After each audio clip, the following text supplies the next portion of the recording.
क्या आप जानते हैं कि दुनिया का सबसे बड़ा धार्मिक आयोजन क्यों होता है? हर बार 12 साल बाद महाकुंभ का आयोजन 4 पवित्र स्थलों पर क्यों होता है?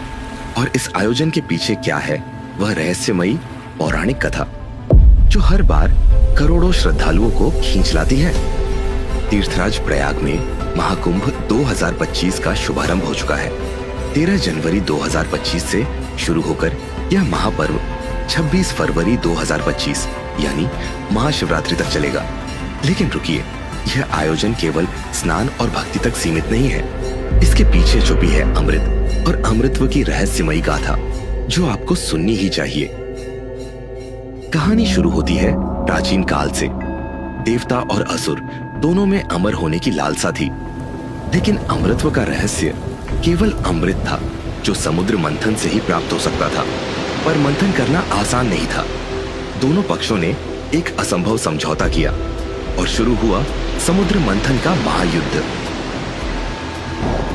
मंदराचल पर्वत बना मथानी, नागवासुकी बना रस्सी, और इस महायुद्ध में समुद्र ने एक एक कर अपने रहस्य खोलने शुरू किए।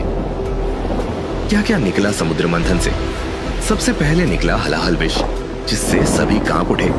लेकिन महादेव ने विष को अपने कंठ में धारण कर लिया और कहलाए नीलकंठ।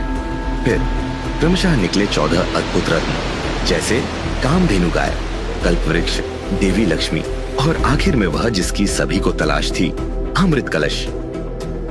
लेकिन कहानी यहीं खत्म नहीं होती। अमृत के प्रकट होते ही देवता और असुरों में युद्ध छिड़ गया। तभी भगवान विष्णु ने मोहिनी रूप लेकर असुरों को मोहित कर दिया और अमृत कलश देवताओं को सौंप दिया। लेकिन सवाल यह है, अमृत कलश पृथ्वी पर कैसे आया? यहाँ से शुरू होता है जयंत का रोमांचक सफर। इंद्रपुत्र जयंत अमृत कलश लेकर भाग रहे थे और इसी दौरान अमृत की बूंदें पृथ्वी के 4 स्थानों पर गिरी: हरिद्वार, नासिक, उज्जैन और प्रयागराज। ये स्थान पवित्र क्यों है?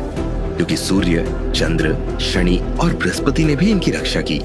और यहीं से ज्योतिषीय आधार पर हर 12 साल में कुंभ मेले का आयोजन शुरू हुआ। महाकुंभ सिर्फ एक धार्मिक आयोजन नहीं है, यह आध्यात्मिक ऊर्जा का महासागर है। करोड़ों लोग यहाँ आकर पवित्र स्नान करते हैं, अपने पापों से मुक्ति की कामना करते हैं और भारतीय संस्कृति के इस महान उत्सव का हिस्सा बनते हैं।